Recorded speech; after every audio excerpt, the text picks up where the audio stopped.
Hello dears, എല്ലാ മക്കൾക്കും എജ്യുമേറ്റിൻ്റെ മറ്റൊരു ക്ലാസ്സിലേക്ക് സ്വാഗതം. ഇന്നത്തെ ക്ലാസ്സിൽ നമ്മൾ നോക്കാനായിട്ട് പോകുന്നത് 5ാം ക്ലാസ്സിലെ മക്കളുടെ സാമൂഹ്യശാസ്ത്രത്തിലെ 2ാമത്തെ പാഠമാണ്. ഭക്ഷണവും മനുഷ്യരും എന്നാണ് ഈ ചാപ്റ്ററിൻ്റെ പേര്. ക്ലാസ്സിലേക്ക് കടക്കുന്നതിന് മുന്നേയായി ചാനൽ ആദ്യമായി കാണുന്നവരാണെങ്കിൽ ഒന്ന് സബ്സ്ക്രൈബ് ചെയ്ത് സപ്പോർട്ട് ചെയ്യാൻ മറക്കരുത്. അതുപോലെ വീഡിയോ നിങ്ങളുടെ കൂട്ടുകാരിലേക്ക് കൂടെ ഒന്ന് ഷെയർ ചെയ്ത് കൊടുക്കണേ. നിങ്ങൾക്ക് ആവശ്യമുള്ള 5ാം ക്ലാസ്സിലെ മറ്റു വിഷയങ്ങളുടെ വീഡിയോസൊക്കെ STD5 ന്യൂ സിലബസ് എന്നുള്ള പ്ലേലിസ്റ്റിൽ ലഭ്യമാണ്. ഇനി സോഷ്യൽ സയൻസിൻ്റെ വീഡിയോസ് മാത്രം മതിയെങ്കിൽ STD5 സോഷ്യൽ സയൻസ് എന്നുള്ള പ്ലേലിസ്റ്റ് എടുക്കുക, അത് ലഭിക്കുന്നതാണ്. അപ്പോൾ ശരി, നമുക്ക് നേരെ ക്ലാസ്സിലേക്ക് അടക്കാം. പാഠം തുടങ്ങുന്ന സമയത്ത് നമുക്കിവിടെ ഒരു ഡയറിയാണ് തന്നിരിക്കുന്നത്. ഒക്ടോബർ 16 ലോക ഭക്ഷ്യദിനത്തോടനുബന്ധിച്ച് ഇന്ന് സ്കൂളിൽ ഭക്ഷ്യമേളയുണ്ടായിരുന്നു. എന്തു രസമായിരുന്നെന്നോ. ടീച്ചർ പറഞ്ഞതനുസരിച്ച് ക്ലാസ്സിലെ കൂട്ടുകാർ എല്ലാവരും ഓരോരോ വിഭവങ്ങൾ കൊണ്ടുവന്നു. ഞാനും കൂട്ടുകാരും ഓരോ സ്റ്റാളും കണ്ടു നടന്നു. എന്തെല്ലാം വിഭവങ്ങൾ! കപ്പയും ചക്കയും ചെറുധാന്യങ്ങളും കിഴങ്ങുകളും പഴവർഗ്ഗങ്ങളും കൊണ്ടുള്ള വ്യത്യസ്ത വിഭവങ്ങൾ. പായസം, ലഡു, ഹൽവ, കേക്ക്, മിഠായികൾ, ഉപ്പിലിട്ടത്, അങ്ങനെ എത്രമാത്രം വിഭവങ്ങളാണ് ഉണ്ടായിരുന്നത്. ഇതെല്ലാം കണ്ട് എൻ്റെ നാവിൽ വെള്ളം നിറഞ്ഞു. അപ്പോഴേക്കും ക്ലാസ് ടീച്ചർ ഞങ്ങളോടൊപ്പം കൂടി. ടീച്ചർ ഞങ്ങൾക്ക് മിഠായികളും പായസവും ഒക്കെ വാങ്ങിത്തന്നു. എന്ത് രുചിയായിരുന്നെന്നോ. ഇപ്പോഴും അവയുടെ രുചി നാവിൽ തങ്ങി നിൽക്കുന്നു. സിബി എന്ന വിദ്യാർത്ഥി എഴുതിയ ഡയറി കുറിപ്പ് വായിച്ചല്ലോ. ഏതൊക്കെ വിഭവങ്ങളെ കുറിച്ചാണ് ഈ കുറിപ്പിൽ സൂചിപ്പിക്കുന്നത്? പായസം, ലഡു, ഹൽവ, കേക്ക്, മിഠായികൾ, ഉപ്പിലിട്ടത്, അങ്ങനെ ഒരുപാട് വിഭവങ്ങൾ പറയുന്നുണ്ട് അല്ലേ? ഇവ കൂടാതെ മറ്റേതെല്ലാം ഭക്ഷ്യ വിഭവങ്ങളാണ് നിങ്ങൾ കഴിച്ചിട്ടുള്ളത്? അവയുടെ ഒരു പട്ടിക തയ്യാറാക്കും. അപ്പോൾ മക്കൾ ഒരുപാട് വിഭവങ്ങൾ കഴിക്കുന്നവരാണല്ലേ? ചോറായിട്ടും ബിരിയാണിയായിട്ടും മന്തിയായിട്ടും അതുപോലെ ജ്യൂസായിട്ടും ഷേക്കായിട്ടും മിൽക്ക് ഷേക്കായിട്ടും ഒക്കെ ഒരുപാട് സാധനങ്ങൾ കഴിക്കാറില്ലേ? അപ്പം അതിൻ്റെ ലിസ്റ്റ് നിങ്ങൾക്ക് തയ്യാറാക്കി കൊടുക്കാം. നാം കഴിക്കുന്ന ഭക്ഷണത്തിന് വളരെ വലിയൊരു ചരിത്രമുണ്ട്. ആ ചരിത്രം അറിയാൻ നിങ്ങൾക്കും ആഗ്രഹമില്ലേ? ഭക്ഷണ സമ്പാദനം. മനുഷ്യരുടെ നിലനിൽപ്പിന് അത്യാവശ്യമായ ഘടകങ്ങളിൽ ഒന്നാണ് ഭക്ഷണം എന്ന് നിങ്ങൾക്കറിയാമല്ലോ. എല്ലാ ജീവികൾക്കും ഭക്ഷണം ആവശ്യമാണ്. ആദിമകാലത്ത് ഇലകൾ, പഴങ്ങൾ, കിഴങ്ങുകൾ, ധാന്യങ്ങൾ എന്നിവയായിരുന്നു ജീവികളുടെ ഭക്ഷണം. കൂടാതെ ചില ജീവികൾ മറ്റു ജീവികളെ കൊന്നു ഭക്ഷിക്കുകയും ചെയ്തിരുന്നു. മനുഷ്യരും ആദ്യം അങ്ങനെ തന്നെയായിരുന്നു. ചുവടെ നൽകിയിരിക്കുന്ന ചിത്രങ്ങൾ നിരീക്ഷിക്കൂ. നോക്കൂ മക്കളെ.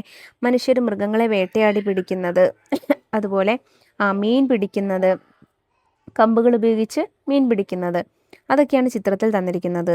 അതിന് താഴെ നമുക്ക് ചില ചോദ്യങ്ങളുണ്ട്. ആദിമ മനുഷ്യരുടെ ഭക്ഷണ സമ്പാദനത്തെ സൂചിപ്പിക്കുന്ന ചില ചിത്രങ്ങളാണ് മുകളിൽ നൽകിയിരിക്കുന്നത്. ഇതിൽ നിന്ന് അക്കാലത്തെ മനുഷ്യരുടെ ഭക്ഷണ സമ്പാദനത്തെ സംബന്ധിച്ച് എന്തെല്ലാം വിവരങ്ങളാണ് നിങ്ങൾക്ക് മനസ്സിലാക്കാൻ കഴിയുന്നത്? ഭക്ഷണം ശേഖരിച്ചിരുന്നു, മൃഗങ്ങളെ വേട്ടയാടിയിരുന്നു, മീൻപിടുത്തം, കല്ലുകളും കമ്പുകളും ആയുധങ്ങളായി ഉപയോഗിച്ചിരുന്നു, കൂട്ടമായി വേട്ടയാടിയിരുന്നു, അവർ ശേഖരിച്ച ഭക്ഷണം പങ്കിട്ടിരുന്നു, കാട്ടിൽ ജീവിച്ചിരുന്നു. ഇക്കാര്യങ്ങളൊക്കെ നമുക്ക് ഈ ചിത്രത്തിൽ നിന്ന് മനസ്സിലാക്കാൻ പറ്റും. വേട്ടയാടലിലൂടെയും ശേഖരണത്തിലൂടെയും അവർക്ക് എന്തെല്ലാം ഭക്ഷ്യവസ്തുക്കളായിരിക്കാം ലഭിച്ചിട്ടുണ്ടാവുക? കായ്കനികൾ, വേരുകളും കിഴങ്ങുകളും, മത്സ്യങ്ങൾ, ഭക്ഷ്യയോഗ്യമായ ഇലകൾ, മൃഗങ്ങളുടെ മാംസം, ഇതെല്ലാം അവർക്ക് ലഭിച്ചിട്ടുണ്ടായിരുന്നിരിക്കാം. തീയും ഭക്ഷണവും. വേട്ടയാടലിലൂടെയും മറ്റും ലഭിച്ച ഈ ഭക്ഷ്യവസ്തുക്കൾ ആദിമ മനുഷ്യർ പാകം ചെയ്താണോ കഴിച്ചിട്ടുണ്ടാവുക? ആദ്യകാലങ്ങളിൽ തീയുടെ ഉപയോഗം അറിയാത്തതിനാൽ ലഭ്യമായ വസ്തുക്കൾ പച്ചയായി തന്നെ അവർ ഭക്ഷിച്ചിരുന്നു. എന്നാൽ തീയെ നിയന്ത്രിച്ചുപയോഗിക്കാൻ പരിശീലിച്ചതോടെ അവർ ഭക്ഷണം വേവിച്ചു കഴിക്കാൻ തുടങ്ങി. തീ ഉപയോഗിക്കാൻ പരിശീലിച്ചത് മനുഷ്യരുടെ ഭക്ഷണ രീതിയിലുണ്ടായ സുപ്രധാന മാറ്റങ്ങളിലൊന്നാണ്. കാട്ടുതീയിൽപ്പെട്ട് ചത്ത മൃഗങ്ങളുടെ വെന്ത മാംസമായിരിക്കാം അവർ കഴിച്ച ആദ്യത്തെ വേവിച്ച ഭക്ഷണം. തീ ഉണ്ടാക്കാനും അതിനെ നിയന്ത്രിച്ചുപയോഗിക്കാനും പരിശീലിച്ചതോടെ മാംസവും മത്സ്യവും ഒക്കെ ചുട്ടു തിന്നുവാൻ അവർ ആരംഭിച്ചു. ക്രമേണ വേരുകളും കിഴങ്ങുകളും ചുട്ടു തിന്നാൻ തുടങ്ങി. ഇങ്ങനെയാണ് മനുഷ്യർ ഭക്ഷണം പാകം ചെയ്ത് കഴിക്കുന്ന രീതിയിലേക്ക് എത്തിച്ചേർന്നത്. അലഞ്ഞു തിരിഞ്ഞു നടന്നിരുന്ന മനുഷ്യർ വേട്ടയാടിയും ശേഖരിച്ചും അന്നന്നേക്ക് ആവശ്യമായ ഭക്ഷണം മാത്രമാണ് നേടിയിരുന്നത്. പിൽക്കാലത്ത് ഭക്ഷണ സമ്പാദനത്തിനായി അവർ മറ്റു മാർഗങ്ങൾ കണ്ടെത്താൻ നിർബന്ധിതരായി. തീ ഉൽപാദനവും നിയന്ത്രണവും. ഉണങ്ങിയ മരങ്ങൾ തമ്മിൽ ഉരഞ്ഞും പാറയിൽ ഉരഞ്ഞും തീ ഉണ്ടാകുന്നത് മനുഷ്യർ കണ്ടു. ഉണക്കമരം പാറയിൽ ഉരച്ചോ കല്ലുകൾ കൂട്ടിമുട്ടിച്ചോ തീ ഉണ്ടാക്കാമെന്ന് അവർ മനസ്സിലാക്കി. അങ്ങനെയാണ് തീയുടെ കണ്ടുപിടുത്തത്തിലേക്ക് മനുഷ്യർ എത്തിച്ചേരുന്നത് കേട്ടോ. താഴെ ഒരു ചോദ്യമുണ്ട്. എന്തൊക്കെ സാഹചര്യങ്ങളായിരിക്കാം ആദിമ മനുഷ്യരെ ഭക്ഷണ സമ്പാദനത്തിനായി മറ്റ് മാർഗങ്ങൾ കണ്ടെത്താൻ നിർബന്ധിതരാക്കിയത്? ഭക്ഷണത്തിൻ്റെ ദൗർലഭ്യം, ജനസംഖ്യാ വർധനവ്, ഭക്ഷണം സംഭരിച്ചു വയ്ക്കാനുള്ള സംവിധാനങ്ങളില്ലാതിരുന്നത്, കാലാവസ്ഥാ മാറ്റം, കാട്ടുതീ, പ്രകൃതി ദുരന്തങ്ങൾ, പരിസ്ഥിതിയിലുണ്ടായ മാറ്റങ്ങൾ. ഭക്ഷ്യോൽപാദനം. കാലക്രമേണ മനുഷ്യർ ഭക്ഷണത്തിനാവശ്യമായി മൃഗങ്ങളെ ഇണക്കി വളർത്തുവാനും സസ്യങ്ങളെ പരിപാലിക്കുവാനും തുടങ്ങി.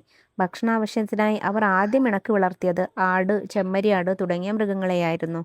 മനുഷ്യർ ആദ്യം ഇണക്കി വളർത്താൻ ആരംഭിച്ചതുമായ മൃഗമാണ് നായ. മനുഷ്യരോട് വേഗം ഇണങ്ങിച്ചേരാൻ കഴിവുള്ളതിനാൽ വേട്ടയാടലിനും കാവലിനുമായി നായകളെ ഉപയോഗപ്പെടുത്തിയിരുന്നു. കൃഷി വ്യാപകമായതോടെ മറ്റു മൃഗങ്ങളെയും ഭക്ഷണത്തിനും മറ്റ് ആവശ്യങ്ങൾക്കുമായി ഇണക്കി വളർത്താൻ തുടങ്ങി. താഴെ ഒരു ചോദ്യമുണ്ട്. മൃഗങ്ങളെ ഇണക്കി വളർത്താനും സസ്യങ്ങളെ പരിപാലിക്കാനും ആരംഭിച്ചതിലൂടെ എന്തെല്ലാം മാറ്റങ്ങളാണ് മനുഷ്യ ജീവിതത്തിൽ ഉണ്ടായത്? മൃഗങ്ങളെയും സസ്യങ്ങളെയും വളർത്തുന്നതിലൂടെ കൂടുതൽ ഭക്ഷണം ഉൽപ്പാദിപ്പിക്കാൻ സാധിച്ചു. ഒരിടത്ത് സ്ഥിരമായി താമസിക്കാനും വീടുകൾ നിർമ്മിക്കാനും കഴിഞ്ഞു. മൃഗങ്ങളെ വളർത്തുന്നത് കൃഷിപ്പണി എളുപ്പമാക്കാൻ സഹായിച്ചു. ഒരിടത്ത് സ്ഥിരതാമസമാക്കിയത് ഗ്രാമങ്ങളുടെയും പട്ടണങ്ങളുടെയും വികാസത്തിന് കാരണമായി. ഇതോടൊപ്പം തന്നെ മറ്റൊരു ചോദ്യമുണ്ട്. എങ്ങനെയാണ് സസ്യങ്ങളെ പരിപാലിച്ചത്? ഭക്ഷ്യയോഗ്യമായ ചെടികൾ, വേരുകൾ, തൈകൾ എന്നിവ തിരഞ്ഞെടുത്ത് നടുവാനും കൃഷി ചെയ്യുവാനും തുടങ്ങി. ഗോതമ്പ്, ബാർലി, ചാമ, കിഴങ്ങുവർഗ്ഗങ്ങൾ എന്നിവയാണ് ആദ്യകാലങ്ങളിൽ കൃഷി ചെയ്തിരുന്നത്. കൃഷിക്കാവശ്യമായ ജലവും വളക്കൂറുള്ള മണ്ണും ലഭ്യമായിരുന്ന നദീതീരങ്ങളിലാണ് മനുഷ്യർ പ്രധാനമായും കൃഷി ആരംഭിച്ചത്. വലിച്ചെറിഞ്ഞ ഭക്ഷ്യവസ്തുക്കളിൽ നിന്ന് പുതിയ തൈകൾ മുളച്ചു വരുന്നത് ശ്രദ്ധയിൽപ്പെട്ടതോടെ ആയിരിക്കാം ആദിമ മനുഷ്യർ കൃഷിയെക്കുറിച്ച് ചിന്തിച്ചു തുടങ്ങിയത്. പാറപ്പുറത്തിട്ടാൽ വിത്ത് ഉണങ്ങിപ്പോകും, വെള്ളത്തിലിട്ടാൽ ചീഞ്ഞു പോകും. എന്നാൽ ഈർപ്പവും ചൂടുമുള്ള മണ്ണിൽ വിത്ത് മുളയ്ക്കുമെന്ന് അവർ മനസ്സിലാക്കി. ഇങ്ങനെയാണ് കൃഷി ആരംഭിച്ചത്. തുടർന്ന് ഭക്ഷ്യയോഗ്യമായ ചെടികളും വേരുകളും വൃക്ഷത്തൈകളും തിരഞ്ഞെടുത്ത് നടുവാനും കൃഷി ചെയ്യുവാനും തുടങ്ങി. ഗോതമ്പ്, ബാർലി, ചാമ, കിഴങ്ങുവർഗ്ഗങ്ങൾ എന്നിവയാണ് ആദ്യകാലത്ത് കൃഷി ചെയ്തിരുന്നത്. കൃഷിക്കാവശ്യമായ ജലവും വളക്കൂറുള്ള മണ്ണും പ്രധാനമായും ലഭ്യമായിരുന്ന നദീതടങ്ങളിലാണ് മനുഷ്യർ കൃഷി ചെയ്യാൻ ആരംഭിച്ചത്. ഇതോടെ ഭക്ഷണം തേടി അലഞ്ഞു തിരിഞ്ഞിരുന്ന മനുഷ്യർ കൃഷിയിടങ്ങൾക്ക് സമീപത്ത് സ്ഥിരവാസം ആരംഭിച്ചു. കൃഷിയിടങ്ങൾക്ക് സമീപത്ത് സ്ഥിരവാസമാക്കിയതുകൊണ്ട് അവർക്ക് എന്തെല്ലാം നേട്ടങ്ങൾ ഉണ്ടായിട്ടുണ്ടാകാം? കൃഷിയിടങ്ങൾ സംരക്ഷിക്കാൻ സാധിച്ചു. ഭക്ഷണം തേടി അലഞ്ഞു തിരിയേണ്ടി വന്നില്ല. ഭക്ഷ്യവസ്തുക്കളുടെ ലഭ്യത വർദ്ധിച്ചു. കൂടുതൽ വിശ്രമ സമയം കിട്ടി. മൃഗങ്ങളെ ഇണക്കി വളർത്താൻ തുടങ്ങി. സാമൂഹിക ജീവിതം ആരംഭിച്ചു. താഴെ ഒരു ചോദ്യമുണ്ട്. ആദിമ മനുഷ്യർക്ക് സ്ഥിരവാസം ഉറപ്പിക്കാൻ നദീതടങ്ങൾ എങ്ങനെയെല്ലാം സഹായകമായിട്ടുണ്ടാകാം? നദീതീരങ്ങളിൽ കൃഷിക്ക് അനുകൂലമായ സാഹചര്യങ്ങൾ ഉണ്ടായിരുന്നു. ജലലഭ്യത, വളക്കൂറുള്ള മണ്ണ്, അനുകൂലമായ കാലാവസ്ഥ, മൃഗങ്ങളെ ഇണക്കി വളർത്താൻ സാധിച്ചു. ഭക്ഷ്യവസ്തുക്കൾക്ക് ബുദ്ധിമുട്ടുണ്ടായില്ല. ഗതാഗത സൗകര്യം, ശത്രുക്കളിൽ നിന്നുള്ള സംരക്ഷണം. ഭക്ഷ്യവസ്തുക്കളുടെ സംഭരണം. ആദിമ മനുഷ്യർ അന്നന്നേക്ക് ആവശ്യമായ ഭക്ഷണം മാത്രമാണ് ശേഖരിച്ചിരുന്നത്. എന്നാൽ കൃഷി പുരോഗതി പ്രാപിച്ചതോടെ മനുഷ്യർക്ക് ആവശ്യമായതിൽ അധികം ഭക്ഷ്യവസ്തുക്കൾ ലഭിച്ചു. ദൈനംദിന ആവശ്യം കഴിഞ്ഞ് ബാക്കിയായവ സൂക്ഷിച്ചു വെക്കുന്നതിന് പ്രത്യേകം സൗകര്യങ്ങൾ ആവശ്യമായി വന്നു. ബാക്കിയായ ഭക്ഷ്യവസ്തുക്കൾ എന്തിലൊക്കെയായിരിക്കും അവർ സൂക്ഷിച്ചിട്ടുണ്ടാവുക? മൺപാത്രങ്ങൾ, മൃഗത്തോല് കൊണ്ട് നിർമ്മിച്ച സഞ്ചികൾ, ഈറ കൊണ്ട് നിർമ്മിച്ച കുട്ടകൾ, മരപ്പാത്രങ്ങൾ, ധാന്യപ്പുരകൾ, പത്തായം പോലുള്ളവ, കളിമൺ ഭരണികൾ, നിലത്ത് നിർമ്മിച്ച കുഴികൾ, ജീവികളുടെ പുറന്തോടുകൾ ഇതെല്ലാം അവർ സംഭരിക്കാനായിട്ട് ഉപയോഗിച്ചവയാണ്. വെള്ളത്തിലിട്ടാൽ അലിഞ്ഞു പോകുന്നതാണല്ലോ മൺകട്ട. എന്നാൽ മണ്ണ് കുഴച്ച് പാത്രങ്ങളായി രൂപപ്പെടുത്തി ചുട്ടെടുത്താൽ വെള്ളം ശേഖരിക്കാമെന്നും ചൂടാക്കാമെന്നും മനുഷ്യർ മനസ്സിലാക്കി. ആദ്യകാലങ്ങളിൽ കളിമണ്ണ് കുഴച്ച് കൈകൾ കൊണ്ടാണ് മൺപാത്രങ്ങൾ നിർമ്മിച്ചിരുന്നത്.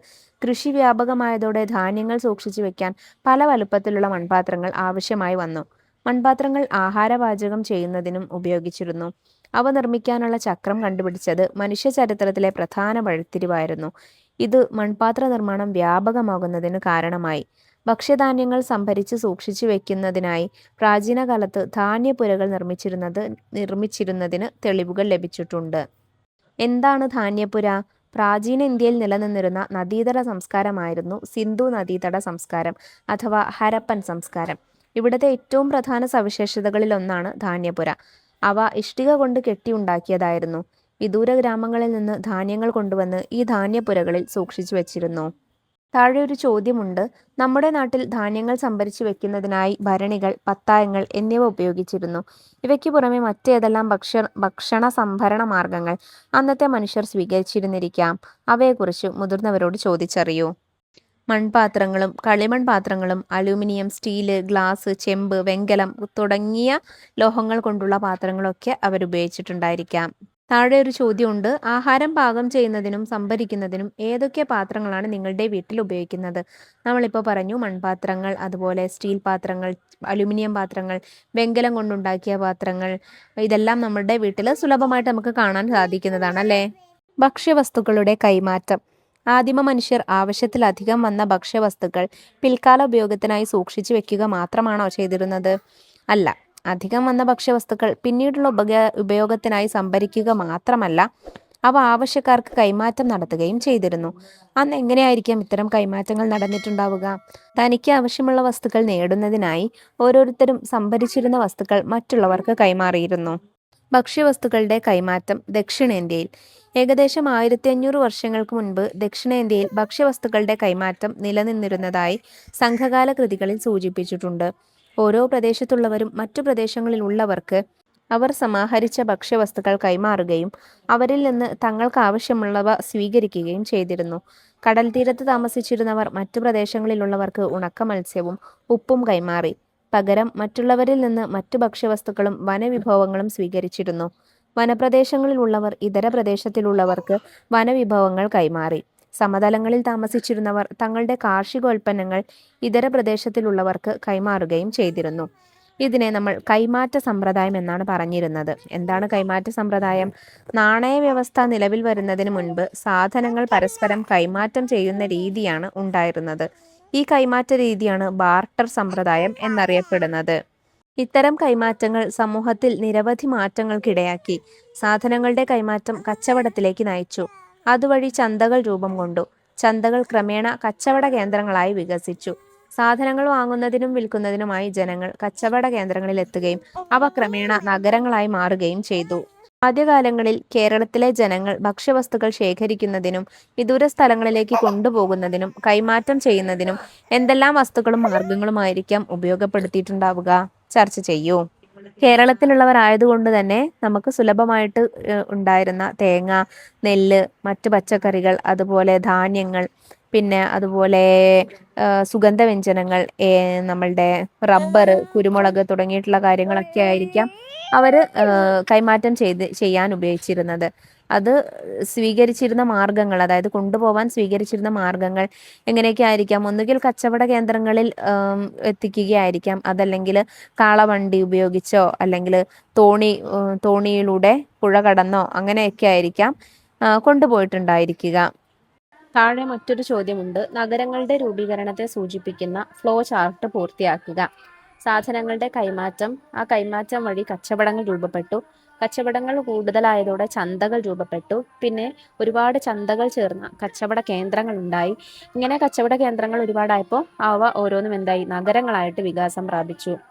താഴെ മറ്റൊരു ചോദ്യം കൂടെ ഉണ്ട്. സാധനങ്ങളുടെ കൈമാറ്റവും നഗരങ്ങളുടെ വളർച്ചയും എന്ന വിഷയത്തെ ആസ്പദമാക്കി ചർച്ച ചെയ്ത് കൊളാഷ് നിർമ്മിച്ച് ക്ലാസ്സിൽ പ്രദർശിപ്പിക്കും.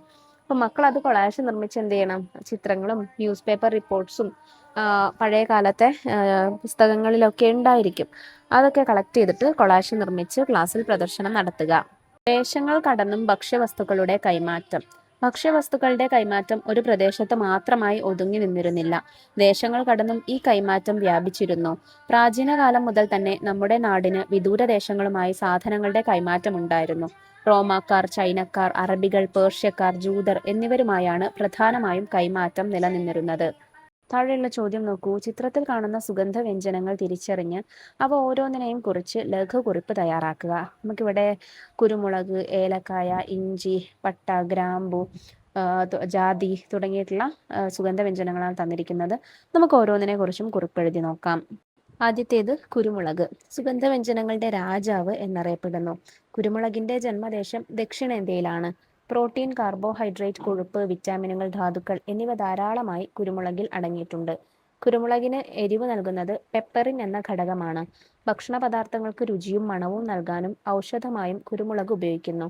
അന്തർദേശീയ വിപണിയിൽ 1-ാം സ്ഥാനമുള്ള സുഗന്ധവ്യഞ്ജനമാണ് കുരുമുളക്. കറുവപ്പട്ട. മരങ്ങളുടെ പുറംതൊലിയിൽ നിന്ന് ലഭിക്കുന്ന ഒരു സുഗന്ധവ്യഞ്ജനമാണ് കറുവപ്പട്ട. ഭക്ഷണം രുചികരമാക്കാൻ ഇത് ഉപയോഗിക്കുന്നു. ലോകത്തിലെ ഏറ്റവും പഴക്കമേറിയ കറുവപ്പട്ട മരങ്ങളുടെ കൃഷിത്തോട്ടം കേരളത്തിലാണുള്ളത്. കണ്ണൂർ ജില്ലയിലെ അഞ്ചരക്കണ്ടിയിലാണ് ഈ പുരാതന കറുവത്തോട്ടം സ്ഥിതി ചെയ്യുന്നത്. ഏലം. സുഗന്ധവ്യഞ്ജനങ്ങളുടെ റാണി എന്നാണ് ഏലം അറിയപ്പെടുന്നത്. കേരളത്തിലും ആസാമിലും ധാരാളമായി കൃഷി ചെയ്തു വരുന്നു. ഇന്തോനേഷ്യ, ഇന്ത്യൻ ഉപഭൂഖണ്ഡം എന്നിവിടങ്ങളിലാണ് ഏലത്തിന്റെ ജന്മദേശം. അടുത്തത് ജാതി. ഔഷധഗുണം നിറഞ്ഞൊരു സുഗന്ധവ്യഞ്ജനമാണ് ജാതിക്ക. കർണാടകയിലും കേരളത്തിലെ പശ്ചിമഘട്ടത്തോട് ചേർന്ന പ്രദേശങ്ങളിലും ജാതി മരം സമൃദ്ധമായി വളരുന്നു. മധ്യകാലഘട്ടത്തിൽ അറബികൾ ഇന്ത്യയിൽ നിന്ന് വൻതോതിൽ ജാതിക്ക വാങ്ങിക്കൊണ്ടുപോയിരുന്നതായി ചരിത്രരേഖകൾ ഉണ്ട്. ഭക്ഷ്യവസ്തുക്കൾക്ക് സ്വാദ് ലഭിക്കുന്നതിനും സുഗന്ധദ്രവ്യങ്ങൾ, ഔഷധങ്ങൾ എന്നിവയുടെ നിർമ്മാണത്തിനും ജാതിക്ക ഉപയോഗിച്ചു വരുന്നു. അടുത്ത സുഗന്ധവ്യഞ്ജനം ഗ്രാമ്പു. അന്തർദേശീയ വിപണിയിൽ ഏറ്റവും കൂടുതൽ പ്രാധാന്യമുള്ള രണ്ടാമത്തെ സുഗന്ധവ്യഞ്ജനമാണ് ഗ്രാമ്പൂ. മസാലകളിൽ ധാരാളമായി ഉപയോഗിക്കുന്നു. കേരളത്തിലും തമിഴ്നാട്ടിലുമാണ് പ്രധാനമായും ഗ്രാമ്പൂ കൃഷി ചെയ്യുന്നത്. ചൈനക്കാരാണ് ആദ്യമായി ഗ്രാമ്പൂ സുഗന്ധവ്യഞ്ജനമായി ഉപയോഗിച്ചു തുടങ്ങിയത്. ഗ്രാമ്പൂവിന്റെ പൂമൊട്ടുകൾ ഉണക്കിയെടുത്താണ് സുഗന്ധവ്യഞ്ജനമായി ഉപയോഗിക്കുന്നത്. പ്രോട്ടീൻ, ഇരുമ്പ്, കൊഴുപ്പ്, അന്നജം, കാൽസ്യം, ഫോസ്ഫറസ് എന്നിവ ഗ്രാമ്പൂവിൽ അടങ്ങിയിട്ടുണ്ട്. അവസാനത്തെ സുഗന്ധവ്യഞ്ജനം ഇഞ്ചി. ഇഞ്ചി ഔഷധമായും സുഗന്ധവ്യഞ്ജനമായും ഉപയോഗിക്കുന്നു. ഇഞ്ചിയുടെ ജന്മദേശം ഇന്ത്യയോ മലേഷ്യയോ ആണെന്ന് കരുതപ്പെടുന്നു. ഏഷ്യയിലാണ് പ്രധാനമായും ഇഞ്ചി കൃഷി ചെയ്യുന്നത്. ഇന്ത്യയിൽ ഉൽപ്പാദിപ്പിക്കുന്ന ഇഞ്ചിയുടെ പകുതിയിലേറെയും കൃഷി ചെയ്യുന്നത് കേരളത്തിലാണ്. ഇന്ത്യയിൽ നിന്നും മറ്റ് ദേശങ്ങളിലേക്ക് പ്രധാനമായും കൈമാറ്റം ചെയ്യപ്പെട്ടത് കുരുമുളക്, ഏലം, ഇഞ്ചി, ഗ്രാമ്പൂ, കറുവപ്പട്ട തുടങ്ങിയ സുഗന്ധവ്യഞ്ജനങ്ങളായിരുന്നു. ഇവയിൽ വിദേശികൾക്ക് ഏറ്റവും പ്രിയപ്പെട്ടത് കറുത്ത പൊന്ന് എന്നറിയപ്പെടുന്ന കുരുമുളകായിരുന്നു. ഇന്ത്യയിലെത്തിയ പോർച്ചുഗീസ് സഞ്ചാരിയായ വാസ്കോഡ ഗാമ തിരികെ യൂറോപ്പിലേക്ക് പോയപ്പോൾ യാത്രാച്ചെലവിന്റെ 60 ഇരട്ടി വിലയുടെ ചരക്കുകൾ കൊണ്ടുപോയിരുന്നതായി ചരിത്രരേഖകളിൽ പറയുന്നു. താഴെ ഒരു ചോദ്യമുണ്ട്. നിങ്ങളുടെ നാട്ടിൽ ഇപ്പോൾ കൃഷി ചെയ്യുന്ന സുഗന്ധവ്യഞ്ജനങ്ങൾ ഏതെല്ലാം എന്ന് അന്വേഷിച്ച് കണ്ടെത്തൂ. അത് മക്കൾക്ക് ചെയ്യാവുന്ന കാര്യങ്ങളാണ്. പലരുടെ നാട്ടിലും പലതായിരിക്കും കൃഷി ചെയ്യുന്നത്. അതെന്തൊക്കെയാണെന്ന് കണ്ടെത്തി എഴുതുക. കച്ചവടത്തിന്റെ വ്യാപനമാണ് പിൽക്കാലത്ത് വിദൂര ദേശങ്ങൾ തമ്മിലുള്ള ഭക്ഷ്യവസ്തുക്കളുടെ കൈമാറ്റത്തിലേക്ക് നയിച്ചത്. ഇത്തരം കൈമാറ്റങ്ങളുടെ ഫലമായി ഇന്ത്യയിൽ പ്രചാരത്തിൽ വന്ന ചില ഭക്ഷ്യവിഭവങ്ങളുടെ ചിത്രങ്ങളാണ് ചുവടെ നൽകിയിരിക്കുന്നത്. നോക്കൂ. പേരയ്ക്ക, പപ്പായ, കൈതച്ചക്ക, കശുവണ്ടി, മരച്ചീനി, ഉരുളക്കിഴങ്ങ് തുടങ്ങിയവയ്ക്ക് വിദേശ രാജ്യങ്ങളിൽ നിന്ന് നമ്മുടെ നാട്ടിൽ എത്തിപ്പെട്ട വിഭവങ്ങളാണ്, ഭക്ഷ്യവിഭവങ്ങളാണ്. ചിത്രത്തിൽ കാണുന്ന എല്ലാ ഭക്ഷ്യവിഭവങ്ങളും നിങ്ങൾക്ക് പരിചിതമല്ലേ? ഈ ഭക്ഷ്യവിഭവങ്ങളുടെ ഉത്ഭവം നമ്മുടെ നാട്ടിൽ തന്നെയാണോ? അന്വേഷിക്കൂ. തിരിച്ചറിയൽ കാർഡ് നിർമ്മിക്കാം. പേരയ്ക്കയുടെ തിരിച്ചറിയൽ കാർഡ് നമുക്കിവിടെ തന്നിട്ടുണ്ട്. നോക്കൂ. ജന്മദേശം മെക്സിക്കോ. ഉഷ്ണമേഖലയിലെ ആപ്പിൾ പോർച്ചുഗീസുകാരാണ് ഇന്ത്യയിൽ എത്തിച്ചത്. വിറ്റാമിൻ എ, ബി, സി തുടങ്ങിയവ അടങ്ങിയിട്ടുണ്ട്. ഇതുപോലെ മറ്റ് ഭക്ഷ്യവിഭവങ്ങളുടെ ജന്മദേശം കണ്ടെത്തി തിരിച്ചറിയൽ കാർഡ് തയ്യാറാക്കൂ. നിങ്ങൾ തയ്യാറാക്കിയ തിരിച്ചറിയൽ കാർഡുകൾ ക്ലാസ്സിൽ പ്രദർശിപ്പിക്കൂ. മരച്ചീനി. ജന്മദേശം തെക്കേ അമേരിക്ക. തെക്കേ അമേരിക്ക, ആഫ്രിക്ക, ഇന്തോനേഷ്യ, ഇന്ത്യ തുടങ്ങിയ ലോകത്തിന്റെ മിക്ക രാജ്യങ്ങളിലും കൃഷി ചെയ്യപ്പെടുന്ന ഒരു ഹ്രസ്വകാല വിളയാണ് മരച്ചീനി എന്നറിയപ്പെടുന്ന കപ്പ. മരച്ചീനി കേരളത്തിലേക്ക് കൊണ്ടുവന്ന് പ്രചരിപ്പിച്ചത് തിരുവിതാംകൂർ ഭരിച്ചിരുന്ന വിശാഖം തിരുനാൾ മഹാരാജാവായിരുന്നു. തിരുവനന്തപുരത്തെ കിഴങ്ങ് ഗവേഷണ കേന്ദ്രം ആദ്യമായി കണ്ടുപിടിച്ച അത്യുൽപാദന ശേഷിയുള്ള മരച്ചീനിക്ക് ശ്രീ വിശാഖം എന്ന പേര് നൽകിയത് ശ്രീ വിശാഖം തിരുനാളിന്റെ സ്മരണ നിലനിർത്താനായിരുന്നു. പപ്പായ. ജന്മദേശം അമേരിക്ക. ഇന്ന് മിക്ക ഉഷ്ണമേഖലാ രാജ്യങ്ങളിലും പപ്പായ കൃഷി ചെയ്തു വരുന്നു.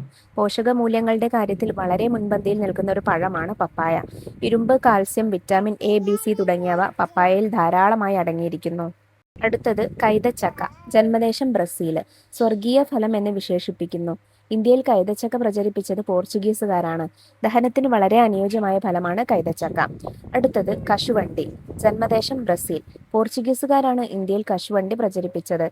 കേരളത്തിൽ ഏറ്റവും കൂടുതൽ കശുമാവ് കൃഷി ചെയ്യുന്നത് കണ്ണൂരിലാണ്. എന്നാൽ കശുവണ്ടിയിൽ അധിഷ്ഠിതമായ വ്യവസായങ്ങൾ കൂടുതലുള്ളത് കൊല്ലം ജില്ലയിലാണ്. കാൽസ്യം, ഇരുമ്പ്, മഗ്നീഷ്യം, നാരുകൾ തുടങ്ങിയവ കശുവണ്ടി പരിപ്പിൽ ധാരാളമായി അടങ്ങിയിട്ടുണ്ട്. അടുത്തത് ഉരുളക്കിഴങ്ങ്. ജന്മദേശം പെറു. നമുക്ക് ഏറെ പരിചയമുള്ളതും ഭക്ഷ്യയോഗ്യവുമായ കിഴങ്ങ് വിളയാണ് ഉരുളക്കിഴങ്ങ്. പ്രോട്ടീൻ, അന്നജം എന്നിവ ധാരാളം അടങ്ങിയ ഭക്ഷ്യവസ്തുവാണ് ഇത്.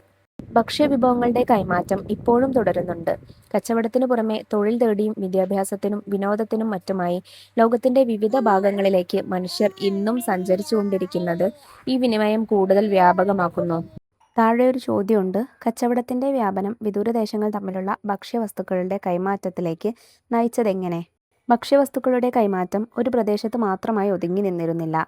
ദേശങ്ങൾ കടന്നും ഈ കൈമാറ്റം വ്യാപിച്ചിരുന്നു. ഭക്ഷ്യവിഭവങ്ങളുടെ കൈമാറ്റം ഇപ്പോഴും തുടരുന്നുണ്ട്. കച്ചവടത്തിന് പുറമെ തൊഴിൽ തേടിയും വിദ്യാഭ്യാസത്തിനും വിനോദത്തിനും മറ്റുമായി ലോകത്തിന്റെ വിവിധ ഭാഗങ്ങളിലേക്ക് മനുഷ്യർ ഇന്നും സഞ്ചരിച്ചുകൊണ്ടിരിക്കുന്നത് ഈ വിനിമയം കൂടുതൽ വ്യാപകമാക്കുന്നു. കച്ചവടത്തിന്റെ വ്യാപനമാണ് പിൽക്കാലത്ത് വിദൂരദേശങ്ങൾ തമ്മിലുള്ള ഭക്ഷ്യവസ്തുക്കളുടെ കൈമാറ്റത്തിലേക്ക് നയിച്ചത്. താഴെ ഒരു ചോദ്യം കൂടെയുണ്ട്. നാം കഴിക്കുന്ന പല പഴവർഗ്ഗങ്ങളും മറ്റു ഭക്ഷ്യവസ്തുക്കളും പല രാജ്യങ്ങളിൽ നിന്നും ഇവിടേക്ക് എത്തിച്ചേർന്നതാണെന്ന് നിങ്ങൾ കണ്ടല്ലോ. ഇതുപോലെ തന്നെ മറ്റു രാജ്യങ്ങളിൽ നിന്ന് ഇവിടെ എത്തിച്ചേർന്ന് നമുക്കിടയിൽ പ്രചരിച്ച ഭക്ഷ്യവിഭവങ്ങളുടെ ഒരു പട്ടിക തയ്യാറാക്കുക. അവയുടെ ജന്മദേശങ്ങൾ കൂടി കണ്ടെത്തുമല്ലോ. ഷവർമ, ഹമൂസ്, കബ്സ, കുനാഫ, പത്തിരി അതിൻ്റെയൊക്കെ ജന്മദേശം അറേബ്യനാണ്, അതായത് അറബ് രാജ്യങ്ങളിൽ നിന്നാണ്. ബിരിയാണി, ഹലീം, കബാബ് തുടങ്ങിയവയുടെ ജന്മദേശം പേർഷ്യയാണ്. ഫലാഫലിൻ്റെ ജന്മദേശം മിഡിൽ ഈസ്റ്റ് അഥവാ ഈജിപ്ത് ആണ്. ബ്രോസ്റ്റ് ചിക്കൻ, ബ്രൗണി തുടങ്ങിയവയുടെ ജന്മദേശം അമേരിക്കയാണ്. പാസ്ത, പിസ്സ, സ്പഗറ്റി തുടങ്ങിയവയുടെ ജന്മദേശം ഇറ്റലിയാണ്. Manchurian, fried rice, noodles hakka noodles തുടങ്ങിയവയുടെ ജന്മദേശം ചൈനീസ് ആണ്. കട്ട്ലറ്റ്, പാൻകേക്ക് തുടങ്ങിയവയുടെ ജന്മദേശം യൂറോപ്യനാണ്. സുഷിയുടെ ജന്മദേശം ജപ്പാനാണ്. മുട്ടമാലയും മുട്ടസുർക്കയും ജന്മദേശം പോർച്ചുഗീസാണ്. ഭക്ഷണവും അസമത്വവും. ഭക്ഷണവുമായി ബന്ധപ്പെട്ട് നമ്മുടെ നാട്ടിൽ പലതരത്തിലുള്ള അസമത്വങ്ങളും നിലനിന്നിരുന്നു. സാമൂഹികമായ അസമത്വങ്ങൾ എല്ലാ വിഭാഗം ജനങ്ങളും ഒരുമിച്ചിരുന്ന് ഭക്ഷണം കഴിക്കുന്നതിൽ തടസ്സമുണ്ടാക്കി. ഈ വിവേചനത്തിനെതിരെ സാമൂഹിക പരിഷ്കർത്താവായ സഹോദരൻ അയ്യപ്പന്റെ നേതൃത്വത്തിൽ എറണാകുളത്തെ ചെറായിയിൽ മിശ്രഭോജനം നടത്തുകയുണ്ടായി. മിശ്രഭോജനത്തെക്കുറിച്ച് കുറച്ചുകൂടെ കാര്യങ്ങൾ നമുക്കിവിടെ തന്നിട്ടുണ്ട്. നോക്കൂ, 1917 മെയ് 29-നാണ് വിവിധ ജാതിക്കാരെ ഒന്നിച്ചിരുത്തി സഹോദരൻ അയ്യപ്പന്റെ നേതൃത്വത്തിൽ എറണാകുളം ജില്ലയിലെ ചെറായിയിൽ മിശ്രഭോജനം സംഘടിപ്പിച്ചത്. എല്ലാ വിഭാഗം ജനങ്ങൾക്കും ഒന്നിച്ചിരുന്ന് ഭക്ഷണം കഴിക്കുന്നതിനുള്ള അവകാശം നിഷേധിക്കപ്പെട്ടതിനെതിരെയാണ് ഈ സമരം നടത്തിയത്. മിശ്രഭോജനത്തിന് നേതൃത്വം കൊടുത്തതിനാൽ ശക്തമായ എതിർപ്പ് സഹോദരൻ അയ്യപ്പന് നേരിടേണ്ടതായി വന്നു. കേരളത്തിൽ നിലനിന്നിരുന്ന സാമൂഹികമായ അസമത്വത്തെയാണ് ഇത് വെളിവാക്കുന്നത്. ജാതി വ്യവസ്ഥയാണ് ഈ അസമത്വത്തിന് കാരണമായത്. ഭക്ഷണവുമായി ബന്ധപ്പെട്ട ജാതി വിവേചനം ഇന്നും നമ്മുടെ നാട്ടിൽ നിലനിൽക്കുന്നുണ്ടോ? ഉണ്ട് അല്ലേ? പല നാടുകളിലായിട്ട് നിലനിൽക്കുന്നുണ്ട്. ഇത്തരത്തിലുള്ള വിവേചനങ്ങൾ നമ്മുടെ രാജ്യത്ത് നിയമത്തിലൂടെ നിരോധിച്ചിട്ടുണ്ട്. സാമൂഹികമായ വിവേചനം മാത്രമല്ല, സാമ്പത്തികമായ വിവേചനവും ഭക്ഷണരംഗത്തെ അസമത്വത്തിന് വെല്ലുവിളിയാകുന്നു. താഴെ ഒരു ചോദ്യമുണ്ട്. ഭക്ഷണത്തിലെ അസമത്വങ്ങൾ എന്ന വിഷയത്തെക്കുറിച്ച് ഒരു കുറിപ്പ് തയ്യാറാക്കുക. ഭക്ഷണവുമായി ബന്ധപ്പെട്ട് നമ്മുടെ നാട്ടിൽ പലതരത്തിലുള്ള അസമത്വങ്ങളും നിലനിന്നിരുന്നു. സാമൂഹികമായ അസമത്വങ്ങൾ എല്ലാ വിഭാഗം ജനങ്ങളും ഒരുമിച്ചിരുന്ന് ഭക്ഷണം കഴിക്കുന്നതിൽ തടസ്സമുണ്ടാക്കി. ഈ വിവേചനത്തിനെതിരെ സാമൂഹിക പരിഷ്കർത്താവായ സഹോദരൻ അയ്യപ്പന്റെ നേതൃത്വത്തിൽ എറണാകുളത്തെ ചെറായിയിൽ മിശ്രഭോജനം നടത്തുകയുണ്ടായി. ഇത്തരത്തിലുള്ള വിവേചനങ്ങൾ നമ്മുടെ രാജ്യത്ത് നിയമത്തിലൂടെ നിരോധിച്ചിട്ടുണ്ട്. സാമൂഹികമായ വിവേചനം മാത്രമല്ല, സാമ്പത്തികമായ വിവേചനവും ഭക്ഷണരംഗത്തെ സമത്വത്തിന് വെല്ലുവിളിയാകുന്നു. പട്ടിണിയുടെ നേർക്കാഴ്ചകൾ.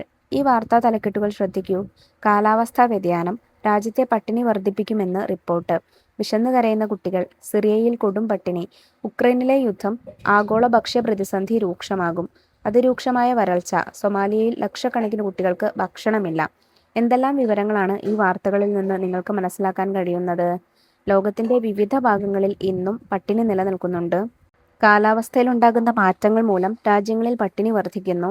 യുദ്ധം ദാരിദ്ര്യവും പട്ടിണിയും ഉണ്ടാക്കുന്നു. പ്രകൃതി ദുരന്തങ്ങൾ ഭക്ഷ്യപ്രതിസന്ധിയിലേക്ക് നയിക്കുന്നു. തുടങ്ങിയ കാര്യങ്ങളൊക്കെ നമുക്ക് ഈ വാർത്താ തലക്കെട്ടുകളിൽ നിന്ന് മനസ്സിലാക്കാം. ആരോഗ്യം സംരക്ഷിക്കുന്നതിന് ആവശ്യമായ ഭക്ഷണം എല്ലാ മനുഷ്യരുടെയും അവകാശമാണ്. എന്നാൽ ജീവൻ നിലനിർത്താൻ ഒരു നേരത്തെ ഭക്ഷണം പോലും കിട്ടാതെ ആയിരങ്ങൾ ലോകത്തിന്റെ പലയിടങ്ങളിലുമുണ്ട്. കാലാവസ്ഥയിലുണ്ടാകുന്ന മാറ്റങ്ങൾ, യുദ്ധം, തൊഴിലില്ലായ്മ തുടങ്ങിയവ ദാരിദ്ര്യത്തിനും പട്ടിണിക്കും കാരണമാകുന്നുണ്ട്. ബംഗാളിലെ ഭക്ഷ്യക്ഷാമം. ബംഗാളിലെ ക്ഷാമപ്രദേശത്ത് ജനങ്ങൾ ഭക്ഷണത്തിനായി കാത്തിരിക്കുന്ന ദൃശ്യം നമുക്കവിടെ ചിത്രത്തിൽ കാണാം. എന്താണ് ഇതെന്ന് നോക്കാം. ബ്രിട്ടീഷ് ഭരണകാലത്തെ അമിതമായ സാമ്പത്തിക ചൂഷണം ഇന്ത്യയിൽ ഭക്ഷ്യക്ഷാമത്തിന് കാരണമാവുകയും തൽഫലമായി നിരവധി പേർ മരണപ്പെടുകയും ചെയ്തു. ഇതിനൊരു ഉദാഹരണമാണ് 1943-ൽ ബംഗാളിലുണ്ടായ ഭക്ഷ്യക്ഷാമം. ബംഗാളിലെ ജനങ്ങളുടെ പ്രധാന ഉപജീവന മാർഗം കൃഷിയായിരുന്നു. ബംഗാൾ തീരത്തുണ്ടായ ശക്തമായ കൊടുങ്കാറ്റിന്റെ ഫലമായി അവിടുത്തെ നെൽകൃഷി വ്യാപകമായി നശിച്ചു. ഇതിനെ തുടർന്ന് ബംഗാളിൽ ഭക്ഷ്യക്ഷാമമുണ്ടായി. ഈ ക്ഷാമകാലത്ത് ഏകദേശം 30 ലക്ഷം പേർ പട്ടിണി മൂലം മരണപ്പെട്ടു. സമ്പത്തിന്റെ വിതരണത്തിലുള്ള അസമത്വമാണ് പട്ടിണിക്ക് മറ്റൊരു കാരണം. എല്ലാവർക്കും തുല്യമായല്ല സമ്പത്ത് വിതരണം ചെയ്യുന്നത്. അതിനാൽ ചിലർ യഥേഷ്ടം ഭക്ഷണം കഴിക്കുമ്പോൾ മറ്റു ചിലർക്ക് പട്ടിണി കിടക്കേണ്ടതായി വരുന്നു. ദാരിദ്ര്യത്തിനും പട്ടിണിക്കും എതിരെയുള്ള പ്രവർത്തനങ്ങൾ ശക്തിപ്പെടുത്തുകയും എല്ലാവർക്കും ഭക്ഷണം ഉറപ്പാക്കുകയും ചെയ്യുക എന്ന ലക്ഷ്യത്തോടെ ഓരോ വർഷവും ഒക്ടോബർ 16 ലോക ഭക്ഷ്യ ദിനമായി ആചരിച്ചു വരുന്നു. ദാരിദ്ര്യ നിർമ്മാർജ്ജനത്തിനായി വിവിധ പദ്ധതികൾ നടപ്പിലാക്കി മാതൃകയായ സംസ്ഥാനമാണ് കേരളം. ദാരിദ്ര്യ നിർമ്മാർജ്ജനത്തിനായി കേരള സർക്കാർ രൂപം കൊടുത്തിട്ടുള്ള പദ്ധതിയായ കുടുംബശ്രീ മിഷൻ ഇതിനുദാഹരണമാണ്. ദേശീയ ഭക്ഷ്യ സുരക്ഷാ നിയമം. ഇന്ത്യയിൽ ദേശീയ ഭക്ഷ്യ സുരക്ഷാ നിയമം 2013-ൽ നിലവിൽ വന്നു. എല്ലാവർക്കും ഭക്ഷ്യസുരക്ഷ ഉറപ്പാക്കുക എന്നതാണ് ഈ നിയമത്തിന്റെ ലക്ഷ്യം. ഈ ലക്ഷ്യം മുൻനിർത്തി പ്രവർത്തിക്കുന്ന ശക്തമായ ഒരു പൊതുവിതരണ സംവിധാനം നമ്മുടെ രാജ്യത്ത് നിലവിലുണ്ട്. താഴെ 2 ചോദ്യങ്ങളുണ്ട്. ആദ്യത്തേത് നോക്കൂ. ഭക്ഷ്യദിന സന്ദേശം അടങ്ങുന്ന പ്ലക്കാർഡുകൾ നിർമ്മിച്ച് വിദ്യാലയത്തിൽ ഭക്ഷ്യദിന റാലി സംഘടിപ്പിക്കും. റാലി സംഘടിപ്പിക്കാനാണ് മക്കൾ അത് ചെയ്യുക. ക്ലാസ്സിൽ അല്ലെങ്കിൽ ക്ലാസ്സിൻ്റെ നേതൃത്വത്തിൽ, അതല്ലെങ്കിൽ സ്കൂളിലെ മുഴുവനായിട്ടുള്ള നേതൃത്വത്തിൽ നിങ്ങൾ അത് ചെയ്യുക. അടുത്ത ചോദ്യം, പട്ടിണിയില്ലാത്ത ലോകം സൃഷ്ടിക്കുന്നതിൽ നമുക്ക് ഓരോരുത്തർക്കും എന്തെല്ലാം ചെയ്യാൻ കഴിയും? ചർച്ച ചെയ്യൂ. മനുഷ്യരുടെ ജീവൻ നിലനിർത്തുന്ന അടിസ്ഥാന ആവശ്യങ്ങളിലൊന്നാണ് ഭക്ഷണം. ആരോഗ്യം നിലനിർത്തുന്നതിൽ ഭക്ഷണത്തിന് സുപ്രധാന പങ്കുണ്ട്. ഭക്ഷ്യവസ്തുക്കളുടെ ലഭ്യത എല്ലാ പൗരരുടെയും നിയമപരമായ അവകാശമാണ്. നമുക്ക് ലഭിക്കുന്ന ഭക്ഷണം കരുതലോടെ ഉപയോഗിക്കണം. ഭക്ഷണം പാഴാക്കുന്നത് ഒരു നേരത്തെ ഭക്ഷണം പോലും കഴിക്കാത്തവരോട് നാം ചെയ്യുന്ന ക്രൂരതയാണ്. മറ്റുള്ളവർക്ക് കൂടി അവകാശപ്പെട്ട ഭക്ഷണമാണ് നാം പാഴാക്കുന്നത് എന്ന തിരിച്ചറിവ് നാം ഓരോരുത്തർക്കും ഉണ്ടാവണം. ഭക്ഷണവും ആരോഗ്യവും. മനുഷ്യരുടെ ജീവൻ നിലനിർത്തുന്ന അടിസ്ഥാന ആവശ്യങ്ങളിലൊന്നാണല്ലോ ഭക്ഷണം. ആരോഗ്യം നിലനിർത്തുന്നതിൽ ഭക്ഷണത്തിന് സുപ്രധാനമായ പങ്കുണ്ട്. പോഷകസമൃദ്ധമായ ഭക്ഷണം കഴിക്കുന്നതിലൂടെ നമ്മുടെ ശാരീരികവും മാനസികവുമായ ആരോഗ്യം നിലനിർത്താൻ സാധിക്കുന്നു. എന്നാൽ അനാരോഗ്യകരമായ ഭക്ഷണശീലം പല ജീവിതശൈലീ രോഗങ്ങൾക്കും കാരണമാകുന്നുണ്ട്. 2023 അന്താരാഷ്ട്ര ചെറുധാന്യ വർഷം. അവിടെ ചെറുധാന്യങ്ങളുടെ ചിത്രങ്ങൾ തന്നിട്ടുണ്ട്, നോക്കൂ. റാഗി, ജോവർ, ബാർലി, വരക്, ബജ്റ, തിന തുടങ്ങിയവയൊക്കെയാണ്. ഐക്യരാഷ്ട്ര സംഘടനയുടെ നിർദ്ദേശപ്രകാരം 2023 അന്താരാഷ്ട്ര ചെറുധാന്യ വർഷമായി തിരഞ്ഞെടുക്കപ്പെട്ടു. ചെറുധാന്യങ്ങളുടെ ഉൽപ്പാദനവും ഉപഭോഗവും പ്രോത്സാഹിപ്പിക്കുക എന്നതാണ് അന്താരാഷ്ട്ര ചെറുധാന്യ വർഷാചരണത്തിന്റെ പ്രധാന ലക്ഷ്യം. പുല്ലുവർഗത്തിൽപ്പെടുന്ന ധാന്യവിളകളാണ് ചെറുധാന്യങ്ങൾ. ജോവർ, റാഗി, വരക്, തിന തുടങ്ങിയവ ചെറുധാന്യങ്ങളിൽ ഉൾപ്പെടുന്നു. ഹൃദയ സംബന്ധമായ പ്രശ്നങ്ങളെയും മറ്റ് ജീവിതശൈലീ രോഗങ്ങളെയും നിയന്ത്രിക്കാൻ ചെറുധാന്യങ്ങൾക്ക് കഴിയും. അതിനാൽ പോഷകസമൃദ്ധമായ ചെറുധാന്യങ്ങൾ നമ്മുടെ ഭക്ഷണത്തിൽ നിത്യേന ഉൾപ്പെടുത്തണം. താഴെ തന്നിരിക്കുന്ന ചോദ്യം നോക്കൂ. അനാരോഗ്യകരമായ ഭക്ഷണശീലവും ജീവിതശൈലീ രോഗങ്ങളും എന്ന വിഷയത്തിൽ കുറിപ്പ് തയ്യാറാക്കുക. പോഷകസമൃദ്ധമായ ഭക്ഷണം കഴിക്കുന്നതിലൂടെ നമ്മുടെ ശാരീരികവും മാനസികവുമായ ആരോഗ്യം നിലനിർത്താൻ സാധിക്കുന്നു. അനാരോഗ്യകരമായ ഭക്ഷണശീലം പല ജീവിതശൈലീ രോഗങ്ങൾക്കും കാരണമാകുന്നുണ്ട്. നമ്മുടെ ശരീരം ആരോഗ്യത്തോടെ നിലനിർത്താൻ ആവശ്യമായ പോഷകങ്ങൾ അടങ്ങിയ ഭക്ഷണത്തെയാണ് പോഷകസമൃദ്ധമായ ഭക്ഷണം എന്നതുകൊണ്ട് അർത്ഥമാക്കുന്നത്. പോഷകസമൃദ്ധമായ ഭക്ഷണത്തിന് ധാരാളം ഗുണങ്ങളുണ്ട്. ഇത് പ്രമേഹം, ഉയർന്ന രക്തസമ്മർദ്ദം, കൊളസ്ട്രോൾ തുടങ്ങിയ രോഗങ്ങളെ അകറ്റി നിർത്തുന്നു. പഴങ്ങളും പച്ചക്കറികളും കഴിക്കുമ്പോൾ രോഗങ്ങൾ ഉണ്ടാകാനുള്ള സാധ്യത കുറയുന്നു. പൊണ്ണത്തടി, ഹൃദയരോഗം അഥവാ ഹൃദ്രോഗം എന്നിവയെ ചെറുക്കാനും പോഷകസമൃദ്ധമായ ഭക്ഷണം സഹായിക്കുന്നു. അനാരോഗ്യകരമായ ഭക്ഷണം നമ്മുടെ ശരീരത്തിന് വളരെ ദോഷകരമാണ്. ജങ്ക് ഫുഡിൽ ഉയർന്ന അളവിൽ പഞ്ചസാര, ഉപ്പ്, കൊഴുപ്പ്, എണ്ണകൾ എന്നിവയും മറ്റും അടങ്ങിയിട്ടുണ്ട്. ഇത് നമ്മുടെ ആരോഗ്യത്തെ ദോഷകരമായി ബാധിക്കുന്നു. പൊണ്ണത്തടി, ഉയർന്ന രക്തസമ്മർദ്ദം തുടങ്ങിയ ഒരുപാട് പ്രശ്നങ്ങൾക്കും ഇത് കാരണമാകുന്നു. അതുകൊണ്ട് നാം ജങ്ക് ഫുഡ് കൂടുതൽ കഴിക്കരുത്. പോഷകസമൃദ്ധമായ ഭക്ഷണശീലങ്ങൾ പ്രോത്സാഹിപ്പിക്കണം. ഭക്ഷ്യവസ്തുക്കളുടെ ലഭ്യത എല്ലാ പൗരരുടെയും നിയമപരമായ അവകാശമാണ്. നമുക്ക് ലഭിക്കുന്ന ഭക്ഷണം കരുതലോടെ ഉപയോഗിക്കണം. ഭക്ഷണം പാഴാക്കുന്നത് ഒരു നേരത്തെ ഭക്ഷണം പോലും ലഭിക്കാത്തവരോട് നാം ചെയ്യുന്ന ക്രൂരതയാണ്. മറ്റുള്ളവർക്ക് കൂടി അവകാശപ്പെട്ട ഭക്ഷണമാണ് നാം പാഴാക്കുന്നത് എന്ന തിരിച്ചറിവ് നാം ഓരോരുത്തർക്കും ഉണ്ടാവണം. ഇനിയുള്ളത് തുടർ പ്രവർത്തനങ്ങളാണ്. ചോദ്യം 1. നിങ്ങൾ കഴിക്കുന്ന ആഹാര സാധനങ്ങൾ തന്നെയായിരിക്കുമോ നിങ്ങളുടെ വീട്ടിലെ മുതിർന്നവരും അവരുടെ കുട്ടിക്കാലത്ത് കഴിച്ചിട്ടുണ്ടാവുക? അല്ല അല്ലേ? നമുക്കൊരു അന്വേഷണമായാലോ? മുതിർന്നവരോട് ചോദിച്ച വിവരങ്ങൾ ശേഖരിച്ച് നോട്ട് ബുക്കിൽ രേഖപ്പെടുത്തുക. ശേഖരിച്ച വിവരങ്ങളുടെ അടിസ്ഥാനത്തിൽ ചിത്രങ്ങൾ കൂടി ഉൾപ്പെടുത്തി ഭക്ഷണരീതിയിൽ ഉണ്ടാവുന്ന മാറ്റങ്ങൾ എന്ന വിഷയത്തിൽ ഒരു കൈയെഴുത്ത് പതിപ്പ് തയ്യാറാക്കുക. നിങ്ങൾക്ക് ചെയ്യാവുന്ന, ക്ലാസ്സിൽ ചെയ്യാവുന്ന പ്രവർത്തനമാണത്. ചോദ്യം 2. യുദ്ധം, വരൾച്ച, വെള്ളപ്പൊക്കം തുടങ്ങിയ മനുഷ്യനിർമ്മിതവും അല്ലാത്തതുമായ ദുരന്തങ്ങൾ ലോകത്തിന്റെ ഭക്ഷ്യസുരക്ഷയ്ക്ക് ഭീഷണിയാകുന്നത് എങ്ങനെ? ഒരു ചിത്ര പ്രദർശനം സംഘടിപ്പിക്കുക. യുദ്ധം കാരണം പട്ടിണി കിടക്കുന്നവരുടെ ചിത്രങ്ങളൊക്കെ ഉണ്ടായിരിക്കും, പത്രക്കട്ടിങ്ങുകൾ, അതൊക്കെ ശേഖരിച്ച് വേണം ചിത്രപ്രദർശനം സംഘടിപ്പിക്കാനായിട്ട് കേട്ടോ. ചോദ്യം 3. കഴിഞ്ഞ കാലങ്ങളിൽ ധാന്യ സംഭരണത്തിനും ഭക്ഷണം പാകം ചെയ്യാനുമായി ഉപയോഗിച്ചിരുന്ന സംഭരണികൾ, പാത്രങ്ങൾ എന്നിവയുടെ ചിത്രങ്ങൾ ശേഖരിച്ച് വിദ്യാലയത്തിൽ ഒരു പ്രദർശനം സംഘടിപ്പിക്കുക. നമ്മൾ പുരാവസ്തുക്കളുടെ പ്രദർശനമൊക്കെ ഉണ്ടായിരിക്കുമല്ലോ, നമ്മളുടെ സയൻസ് എക്സിബിഷൻ പോലെയുള്ള സംഭവങ്ങളിലൊക്കെ. അങ്ങനെ ഒരു എക്സിബിഷൻ വേണം നിങ്ങൾ സംഘടിപ്പിക്കാനായിട്ട്. ചോദ്യം 4. ചെറുധാന്യങ്ങൾ ശേഖരിച്ച് ചാർട്ടിലൊട്ടിച്ച് ലഘുവിവരണത്തോടെ ക്ലാസ്സിൽ പ്രദർശിപ്പിക്കൂ. അതോടൊപ്പം ഭക്ഷ്യമേളയും വിദ്യാലയങ്ങളിൽ സംഘടിപ്പിക്കുക. ചോദ്യം 5. നിങ്ങളുടെ സ്കൂളിലെ കൃഷിത്തോട്ടത്തിലെ ഭക്ഷ്യവസ്തുക്കളെക്കുറിച്ച് കുറിപ്പ് തയ്യാറാക്കുക. അത് ഓരോ സ്കൂളിലും എന്തൊക്കെയാണോ ഭക്ഷ്യവസ്തുക്കൾ ഉണ്ടാക്കിയിട്ടുള്ളത് അതിനനുസരിച്ച് നിങ്ങൾ എഴുതി നോക്കണം. ചോദ്യം 6. നിങ്ങളുടെ പ്രദേശത്തെ കൃഷിയിടങ്ങൾ, ഭക്ഷ്യവസ്തുക്കൾ ലഭ്യമാകുന്ന മാർക്കറ്റ്, ഹോട്ടലുകൾ എന്നിവ ഉൾക്കൊള്ളുന്ന സ്കെച്ച് വരച്ച് പ്രദർശിപ്പിക്കുക. ചോദ്യം 7. ആരോഗ്യകരമായ ഭക്ഷണശീലം എന്ന വിഷയത്തിൽ ആരോഗ്യ പ്രവർത്തകരുമായി അഭിമുഖം സംഘടിപ്പിക്കുക. അപ്പോൾ ഇത്രയും കാര്യങ്ങളാട്ടോ മക്കളെ നമുക്ക് ഈ പാഠത്തിൽ നോക്കാനായിട്ടുള്ളത്. ചെയ്ത കാര്യങ്ങളും പറഞ്ഞ കാര്യങ്ങളൊക്കെ മക്കൾക്ക് എല്ലാവർക്കും മനസ്സിലായിട്ടുണ്ടെന്ന് വിശ്വസിക്കുന്നു. വീഡിയോ ഉപകാരപ്രദമായിട്ടുണ്ടെങ്കിൽ നിങ്ങളുടെ കൂട്ടുകാരിലേക്ക് കൂടെ ക്ലാസ് ഒന്ന് ഷെയർ ചെയ്ത് കൊടുക്കുക. അതുപോലെ 5ാം ക്ലാസ്സിലെ കൂടുതൽ ക്ലാസ്സുകൾ നമ്മൾ ഓൾറെഡി അപ്ലോഡ് ചെയ്തിട്ടുണ്ട്. ആ വീഡിയോസ് കാണാത്തവർക്ക് ആവശ്യമാണെങ്കിൽ നിങ്ങൾ എന്ത് ചെയ്യുക, STD5 ന്യൂ സിലബസ് എന്നുള്ള പ്ലേലിസ്റ്റ് ഉണ്ട്, അതിലെടുത്ത് നോക്കുക. ഇന്നത്തെ ക്ലാസ്സിനെ കുറിച്ചുള്ള അഭിപ്രായങ്ങളൊക്കെ മറക്കാതെ കമൻറ്റ് ബോക്സിലൂടെ അറിയിക്കണേ. അപ്പോൾ ശരി, നമുക്ക് അടുത്ത ക്ലാസ്സുമായി വീണ്ടും കാണാം. താങ്ക്